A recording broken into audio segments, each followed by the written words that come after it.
I have a new friend. I named him Bill. Isn't he cute? Oh, he does the reverse thing. Oh, you all seem to really enjoy my story times, either from my job or just weird ones about my life. Can't imagine why, but you know, semantics. I decided I'm gonna keep rolling out some of these story times since y'all really do enjoy them. I've had a couple of comments and a couple of messages telling me how interesting they are. I'm like, okay. I mean, I just live them, so it doesn't particularly bother me. So I will take it back a few years and tell you guys a couple of stories that happened, early on, probably about 2014, 2015, when I was still working at the 99-cent store. Because I have some little stories from that, and then I have a couple of bigger stories from that one. I mean, the 99-cent store, as much as I complained and moaned about being there, I was there for 4 years. I worked there from March of 2014, and I remember because I got hired on my mother's birthday, March 14th, 2014, and I worked there until February 15th of 2018, I believe. As I quit there to be a preschool teacher, which I could make a dozen videos just talking about that experience. So, I will tell you guys a couple of smaller stories, and I will give a little bit of context. Now, things have definitely changed since working at the 99-cent store, because now they have completely redone a lot of things. You actually now need a password for the employees to get even into the break room, which is actually kind of impressive. They got a lot of different things now, and they got them like right after I left. And it hasn't been that long since I've been gone. It's only been a couple of years.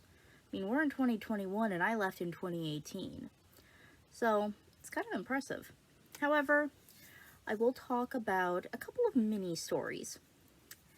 So, my first day working there, this was my first day. Like, this is after I got register trained and certified and everything. And it was my first time on a register. They threw me on, I think it was register 3 or 4. And, you know, things were proceeding as normal. I was the closest to the door at the time before they completely rearranged the store. They rearranged the store like 3 times while I was working there. And they redid management a couple of times too while I was there. But then again, 4 years. It was quite a while. So, I was at my register, bringing people up as normal, and I was kind of taking things slow because I had never worked a register before. You always hope your first day of a new job isn't going to be overly exciting.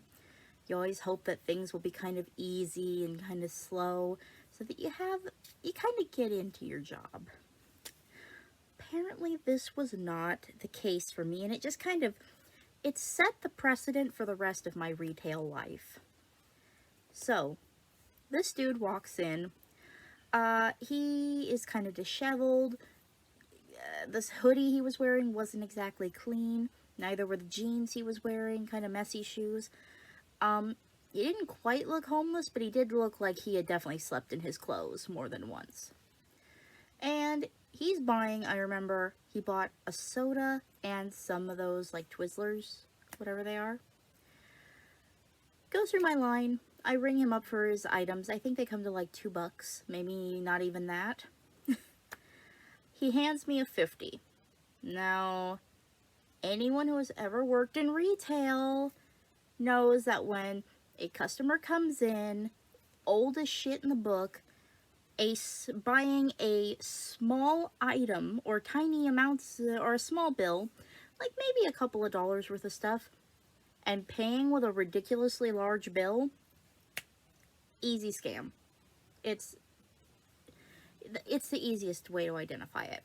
So I look at the 50, and like you're supposed to, I check it. Now I do remember the 50 didn't feel right, but it kind of looked right. But when I looked at it, you know, one of the ways you can tell a bill is real is there will be a strip when you look in the light. Well, I'm holding up the bill, I don't see the little strip that has like $50 United States currency, whatever is written there. I don't see that strip. And I check it 2 or 3 times thinking maybe my glasses are dirty. I check the angle. No. And I was told immediately, hey, if you see a suspect bill, you look a little sus there, call one of the managers over so that they can check the bill. Well, that's the first thing I did. I said, you know, sir, I am really having trouble finding the watermark on this bill. I'm going to call my manager over and she's going to check it. He snatched that shit out of my hand and bolted out the damn store. It was just my first day. I wish that was the end of it, but I wouldn't be telling this if it was. Later on, it's the nighttime. I think it was just about closing, which was around 9 or 10. And this guy comes through. He buys milk and a couple of things. Just a normal looking dude, balding but has long hair on the sides. You know how that looks. This dude goes outside, immediately comes in and says, hey, some dude just took off with my bike. And I'm standing there shocked. I'm the only cashier at the end of the night. So I call my boss over, and I can clearly see when you open the doors, because they were automatic, of course, when you look outside, you see this dude chasing this guy down the block, and he's clearly chasing this dude on the bike. Well, eventually, he actually dragged both the bike and this guy, who was furious, into the store. And apparently we were supposed to judge or call the cops or something? I don't know. My boss is trying to talk to the dude, and then we quickly realize the guy who actually took the guy's bike is deaf. The man was deaf. Okay, we can work with that. I know a little bit of sign. He can write. Perfectly fine. Then we get to the interesting part. It turned out the guy who I had rung up, the one who accused the deaf guy of stealing his bike, the week prior had been at the store and stole the deaf guy's bike. The deaf guy came back to the store, saw his bike parked in front of the store, and stole it back. And the dude didn't realize, apparently, that that was the guy he stole the bike from, and chased the guy down to get the bike back. When they explained it to us, the guy who, not the deaf guy, the other guy, the regular guy, he literally just looked at everybody with these silent eyes and just walked out the store. In the end, the deaf guy did get his bike back, and wherever he is, I hope he's doing great. I didn't see him ever again after that, and I worked there 4 years. But, wow. And it was my first day in retail. That was my first day.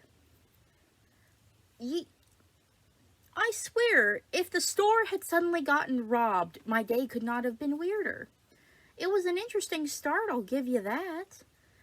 And that doesn't even, that's just the precedent for the entire multitude of crazy people I met. From the lady who got stabbed and showed me the stab wounds, from the dude who showed me a bullet wound, to the Karen who destroyed my first retail Christmas, to, oh, what was that one dude? To the nice deaf man who told me about having a kidney stone. Like, there's some characters that go to that store. I don't know if it's just mine. I don't know how truly widespread the 99-cent store is. But it got interesting for my first day, and it only got crazier afterwards. I genuinely wish I could make this shit up. But I can't. Who steals a bike and then the dude chases the dude down? Dude. Some things don't make sense to me. Thank you guys so much for watching, and I will see you guys next week for another story time. Don't forget, like, comment, subscribe, and I cannot wait to see you guys again. I hope you enjoyed my story about retail. I know this one wasn't as exciting as a couple of previous ones, but we'll see where the next few go because they only get crazier. Yeah. I do have quite a few plans for some of them, and I have a Valentine's Day special coming up as well. I will talk to you all very soon, and stay safe, everybody. Bye, guys.